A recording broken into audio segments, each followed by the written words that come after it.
नमस्कार व्यूअर्स, पलकों की छाँव सीजन 2 में देखने को मिले काफ़ी ट्विस्ट एंड टर्न्स है। जहां पर देखने को मिला कि अब एक तरफ तो यहां पर सुमन ने बदला अपना रूप, जहां पर अब माया जैसे ही कर रही होती दादाजी के साथ सगाई, तो यहां पर वो दादाजी को रिंग पहना देती है। अब दादाजी की बारी आती है तो वहां पर अब ढोल बाजे के साथ आ जाती है सुमन, करती है रूप बदल कर घर के अंदर एंट्री, तो माया भी उसे पहचान नहीं पाती है। फिर यहाँ पर सुमन यानी कि परमजीत बनकर आ चुकी होती है, बोल देती है कि मैं आपके साथ एक डील करना चाहता हूँ, मैं आपकी शादी बड़े धूमधाम के साथ करवाऊंगा, जो भी डेकोरेशन होगी बहुत ही अच्छी होगी, बड़े धूमधाम के साथ बड़ी खुशियों के साथ आपकी शादी होगी। लेकिन आपको भी मुझसे वादा करना होगा कि आप भी मेरी शादी उस लड़की से करवाओगी जिससे मैं प्यार करता हूँ। तो यहाँ पर अब माया बोल देती है ठीक है, तुम जिससे प्यार करते हो लेकर आओ उसे सामने, मैं करवाऊंगी तुम्हारी शादी। तो यहाँ पर अब जैसे ही वो रिंकी को देखती है तो माया के पाँव तले से जमीन खिसक जाती है, वो काफ़ी ज़्यादा घबरा जाती है।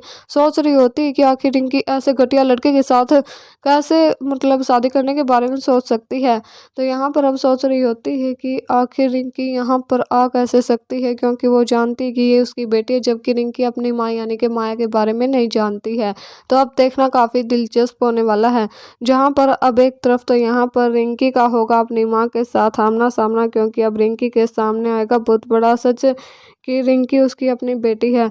तो अब देखना काफ़ी दिलचस्प होगा, जहां पर अब सुमन का जो मायका और ससुराल है दोनों लगेंगे दांव पर, क्योंकि अब खुलेगा ऐसा राज जिसके बारे में न तो परिवार सोच सकता था और न ही कभी सोच सकेगा। तो यहाँ पर अब ऐसा राज खुलने जा रहा है जिसकी वजह से अब दोनों परिवारों के बीच आएगी बहुत बड़ी तबाही। अब अपने परिवारों को कैसे बचाएगी सुमन, क्योंकि उस राज के खुलते ही दोनों परिवार होंगे बर्बाद। आखिर ऐसा कौन सा राज है जिसे छिपाने के लिए दादाजी हो चुके थे इतने मजबूर, लेकिन अब माया खोलेगी वो राज। देखना काफी दिलचस्प होगा।